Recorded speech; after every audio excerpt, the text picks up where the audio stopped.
Okay,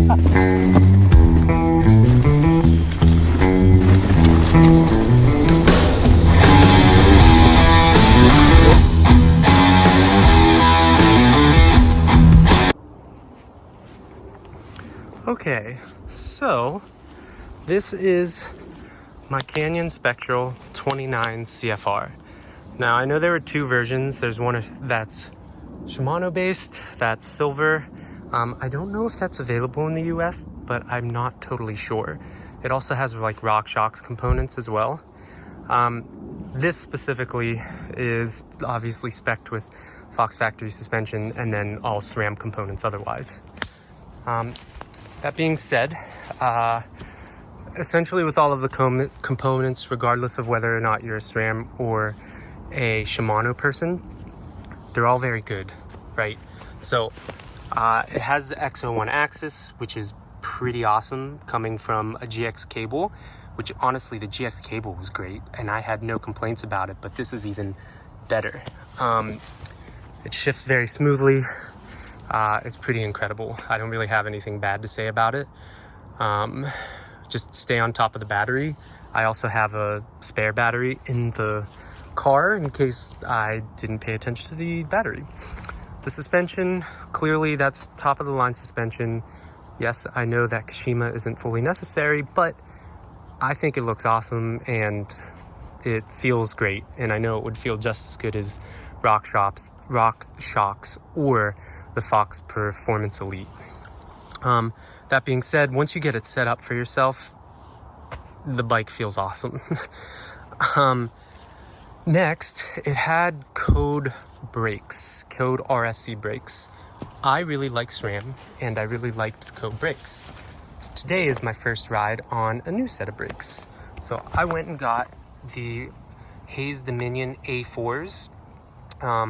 So they've been pretty awesome thus far. Now, obviously I haven't ridden it much. I've done one long trail, to be fair, and then a small trail at this point. But they're pretty great.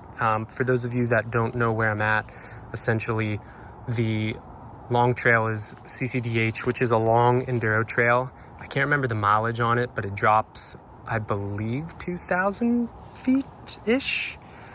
And then the other trails are some other places around here. So thus far, I really like the brakes, but I had no complaints on the codes. The codes were awesome. I'm just somebody who loves mountain biking, and the Hayes sounded like a match made in heaven for what I wanted. The other big thing here are the wheels.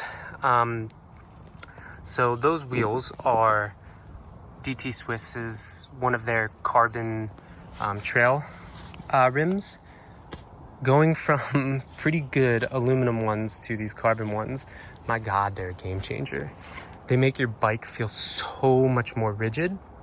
And when you push through stuff, or you slightly slip on a wet route, or you're pushing into a berm, it feels so much more rigid. Like, I know it doesn't change that much, especially because it's not like I'm a pro rider here, but it really does feel incredible. Like, I love it. And I'm completely sold on the carbon train, because if you ride as much as I do, you can actually make carbon wheels.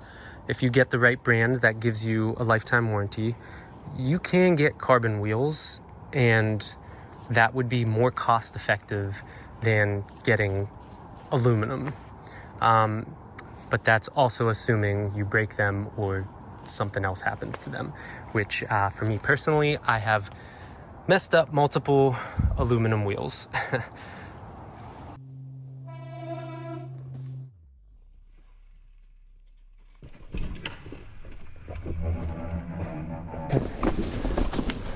So, I'm trying to review my Canyon Spectral 29 CFR. So, what do I like about this bike? Actually, let's take a small step back. What bikes have I ridden otherwise? I've ridden this Transition Sentinel, like the newest model. I've ridden Scott Genius ST, which is 150, 160 version, so pretty much the same thing. I've ridden a different Canyon Spectral 29. Oh jeez, that was an accident. I've ridden a Stumpy, but not the Evo, so not quite the same thing. And then I have my own hardtail. Well, that doesn't really matter here, but those are all the full suspensions, apart from my last bike, which was the Evo Insurgent LB. So the 150, 160, full 27.5. Now, going from the Evo to this bike, quite a difference. Evo was shorter, the Evo was taller, obviously smaller wheels, and then the Evo was also less slack. I think the degree difference is like, this is a 64. I want to say the Evo was 65 and a half in my setting.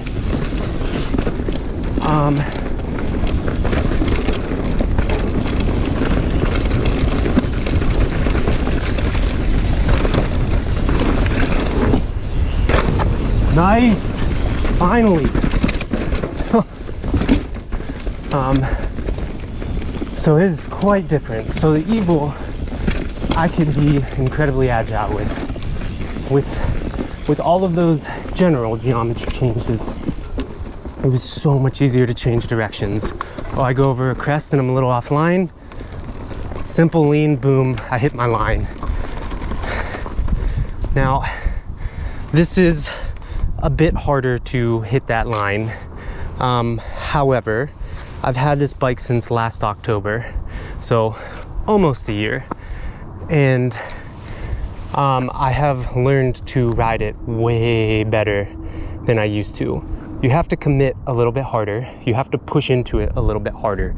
Because of that longer wheelbase, you really have to commit to turns and leaning, which is quite a change in technique of riding, because my hardtail is also full 27.5, so 29er is a new world to me. Not only that, this is just so much longer and slacker that I have to turn the bars more. I can't just lean it, right?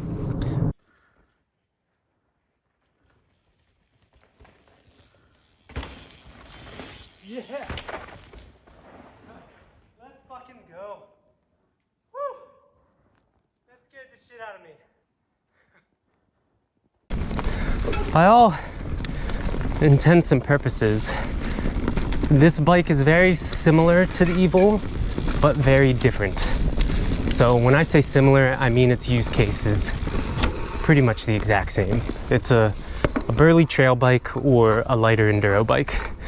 So essentially, it took a bit of time, but I am now at a point where I feel really comfortable with it. Suspension set up really nicely. I can pop hard. I feel comfortable. I feel balanced. I feel like I can really rip this bike at this point. Now today is a little different. It's the first wet ride in a long time, and I'm on new brakes. So it's definitely not the same. When we talk about in comparison to the other bikes, I'm gonna try and compare it to its direct competitors. So think Transition Sentinel and the Scott Genius. So those bikes were not set up properly for me. They were demo bikes. I had them for a day, so like, I want you to take it with a grain of salt because it's not the same.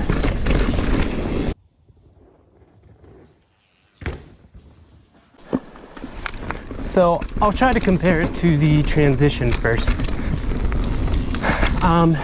So the Transition felt like it wanted to monster truck everything, right? So it just felt very, very straight, right? It didn't really want to pop. It didn't want to lean that much. It just wanted to go straight. I'm not somebody who likes to monster truck. I like playful and poppy. You know, I like to lean a lot. So I didn't love the transition. Don't get me wrong, it was absolutely more capable than my Evil. Not that my Evil was anything to shy away from, but because the Evil took literally everything I threw at it. But the transition does not feel as nimble as the Canyon does, or as poppy for that matter. And in comparison to the Scott Genius, and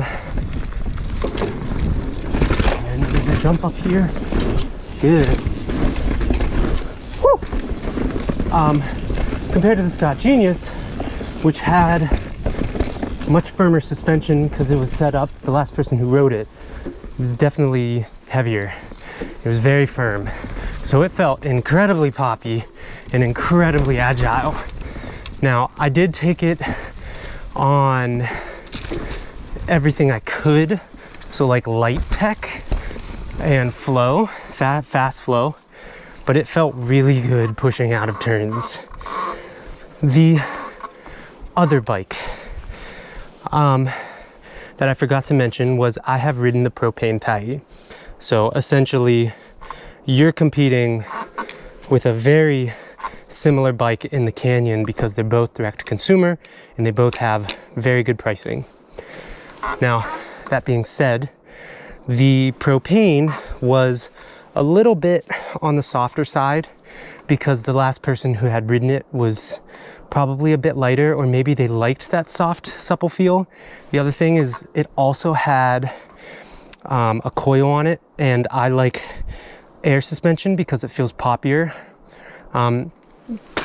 So when it comes to coils, obviously, if you don't have the right spring rate, or actually, I don't know the term if it's not spring rate. I think it's spring rate. Either way, the weight, essentially, it's not gonna feel that great. Either you're gonna blow through all the travel or it's gonna feel way too firm. That being said, the propane definitely feels more similar to this bike than either the Transition or the Scott. Now, don't get me wrong, the Sentinel and the Genius ST were both awesome bikes. And the Tai was honestly something that I really had my eye on because I would love to have been able to swap between mullet and full 29. However, there's no switch on the Spectral, so it's full 29. And then the bigger part is this was on a significant sale when I bought it. Now, at the time, this exact Canyon Spectral 29 CFR was on sale from $6,500 to $5,500. So I only bought it for $55 only. But right now, I think, like I looked a week ago or two, I think it's like $5,200. But the most ridiculous part is they bumped up the MSRP to $6,700, which was a little bit sad to see, especially with how ridiculously overpriced everything is nowadays. But that's another topic. But the Tai was awesome. I really liked the Tai, but I also think that this bike's paint job and linkage looks beautiful. I think it's a really good looking bike. But it's not to say that I think the propane isn't good looking, but I'm not unhappy in any way with what I chose, but I'm sure if I would have taken the propane Tai, I would have been just as happy. The next thing I want to talk about is this bike, well, my build, the SRAM build, came stock with SRAM code RSCs. Nice. Now I like SRAM codes.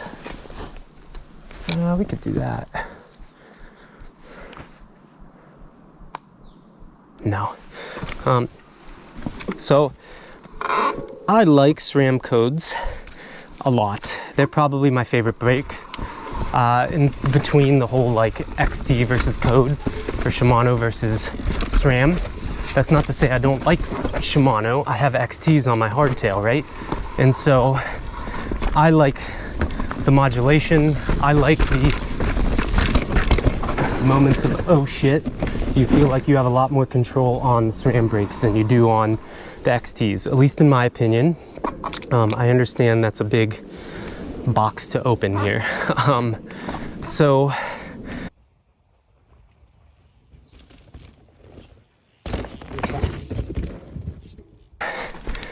this is my first ride on the Haze, so there's more time before I actually feel fully comfortable on them. But thus far, they feel like the best of both worlds between the XTs and the codes.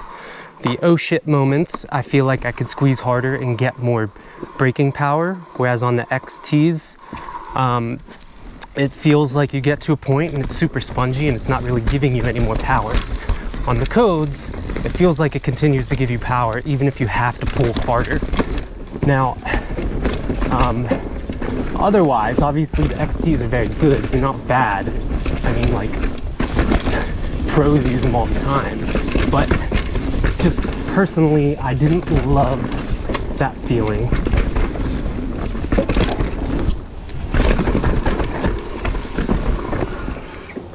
So I didn't really love that feeling.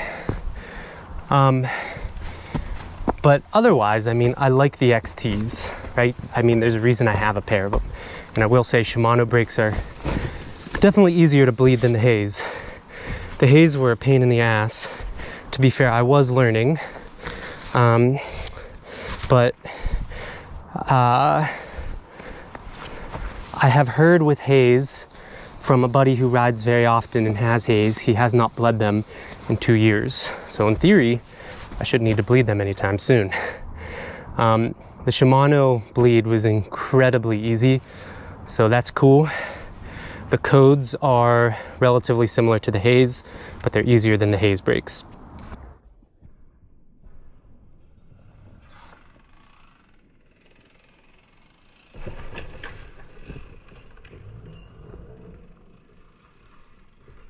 So going back to the lever feel for just a moment, when I said best of both worlds between XTs and codes, essentially what I was referring to is you get the modulation of SRAM and you get the light lever feel of the XTs. So it's kind of a match made in heaven if you like both for different reasons, right? So thus far, they're pretty awesome. Now I need to ride them a little bit more so I get a little more knowledge on them, but thus far I am really liking them, and the power is pretty insane. There are a couple points on trails where I know how it usually goes with the other brakes, and these just like stop so quickly. I really got to get used to them. So this bike handles everything really well. It's poppy and playful, so I love it for jumpier, flowier trails. It's also pretty nimble and agile, so I can lean it pretty hard and change directions quickly, which is nice. And I love leaning. That's probably one of my favorite parts of mountain biking. I love a hard lean on a flat corner. And then of course there's a lot of other parts of mountain biking I love, to be fair, but that's probably my favorite part. Now the steeps also, with a 64 degree head tube angle, it's gonna be fine on steeps. I'm gonna try and show you some steeps today. So as you can see, I am entering the first steep. Wow, these brakes are incredible. So it handles steeps just fine. Now to be fair, you could have a less slack head tube angle and you would be fine on steeps for the most part. Not saying like a 67 obviously, but I mean, I rode all these trails on my old bike, which was, I believe, was 65 and a half. Ugh. As I hit a tree. It's a bit clay-like over here. I'm completely fine. That was not a hard hit in any stretch of the imagination, but essentially, like, it handles everything just fine, right? And then being a 29er also makes it a lot easier for any type of chunk because it gobbles it up pretty easily. And then add the suspension platform and it also does a really good job of that. Now, it's not a monster truck bike. It's intended to be poppier and more playful, which is exactly what I want in a bike. I am somebody who likes to pop around, lean, jump, de-weight over roots, jump over roots, stuff like that. But yeah, so on with more trail. Well, this is rutted because of all of the clay over here. My God, I'm getting sprayed with so much clay on my back. Jeez.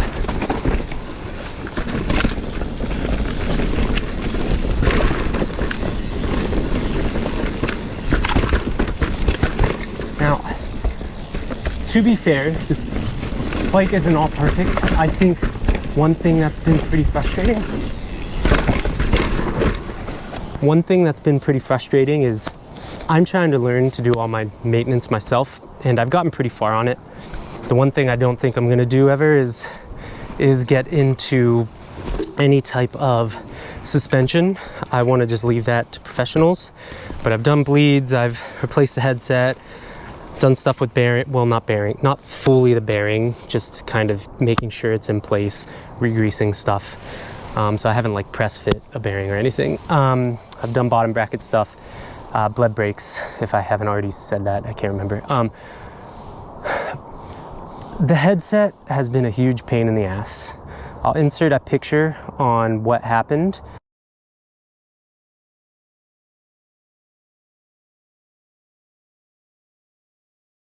To the top of the headset. Now, as you see that, I understand that a decent bit of that is my fault, but I kept tightening the headset. I was like, okay, headset's good. It was never really moving that greatly, right? There were a couple times where I was mid-ride and I had to tighten it, but I never really tightened it too much. Now, I understand there is tolerance that needs to be built up in terms of like the interface between the screw or the bolt or whatever and where it goes into, and I made sure that I had Loctite on everything, but it just kept coming loose. Now, that part is probably my error. The part that really annoys me is there was never really much play, and I think what happened was a little bit of moisture got into the headset and then rusted the absolute fuck out of everything. It's annoying, and the process to try and get a replacement has also been annoying because it's not a tapered head tube. So the top part of that headset, the bottom part is normal. I think it was 44 mil, if I remember. No, I can't remember, but it was easy, it's standard.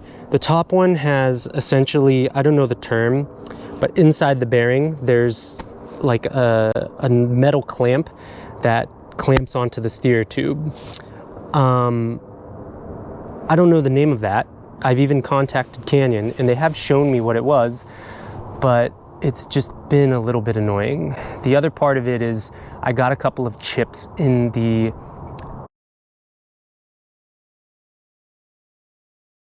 so my theory is they didn't put enough carbon prep in there and it started to get a little bit loose, and then add on the fact that the screw kept coming a little bit loose, the one that goes into the star nut specifically, even though I was doing everything correctly, and I even had people who also had a lot more experience do it, and it still would give a ton of annoyance.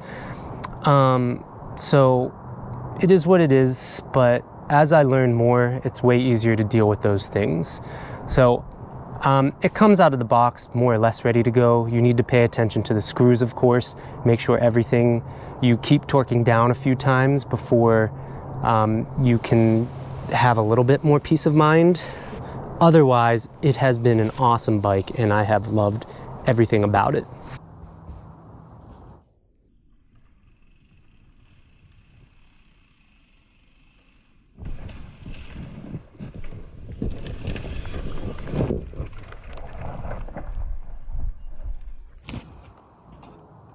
So, other than that, I mean, the bike has been pretty great. No bike is going to be all sunshine and rainbows. You're obviously always going to have mechanical stuff you have to deal with. It's just that one seems a little odd given how much my Evil was bomb proof, which is kind of funny given its reputation for mechanical, like carbon frame issues. But yeah, everything about that Evil, it was bomb proof. It was crazy. So this has been a bit of a learning experience and a little bit annoying at times, to be fair.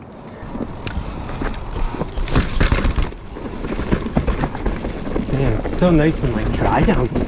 It's so different. It's crazy.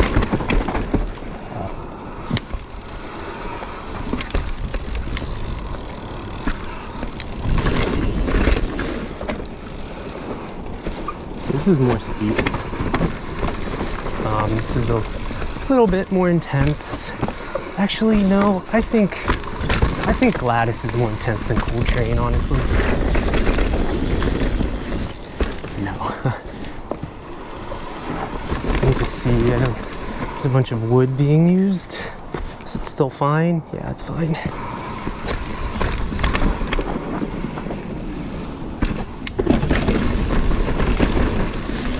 So I love fall. Sometimes it's not quite as fun on the bike. Sometimes you can't see underneath the leaves. And there's just a baby head waiting to destroy you, or a wet root, you know? But yeah, so overall, I've been very happy with this purchase. It's an awesome bike. It's a great bike. It took a bit to get used to, given I was coming from a bike that was just so different. Shorter, taller, full 27.5. What am I hearing? Steeper head tube angle. It's a very different bike. But once I fully got into this bike and I understand it, it is absolutely more capable than the Evil was, hands down. So it's been pretty awesome. I have loved this bike. That's interesting. That's a tough move. Well, in the wet, it gets a little sketchy is essentially what I'm trying to say. Okay. So it's been pretty awesome. I genuinely loved this bike, you know? And I don't think you would go wrong. Presumably the other levels are also going to be great. I look at the components on some of them, and depending on what you want or what level you're okay with, they also look awesome. Okay.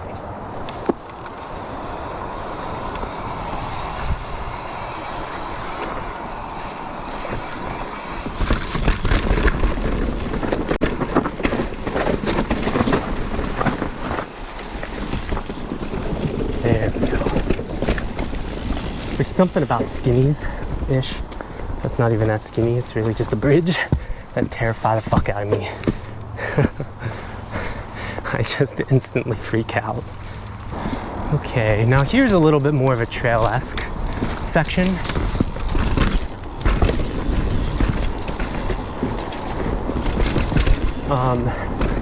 But oh, there's a tiny step down somewhere.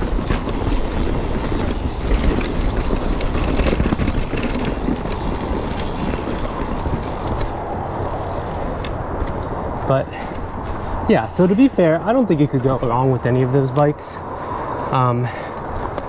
But I haven't had many significant complaints with this Canyon. Really, all of it is maintenance based, and part of the fix for that is just being better at maintenance. Oh man, these brakes are incredible. But it's everything I want. It's playful, it's poppy. It also gobbles stuff up when you need it to. So it can monster truck-ish, but not that that is what this bike is really meant for, to be fair, but it can. I was about to pop, and then I saw that diagonal route.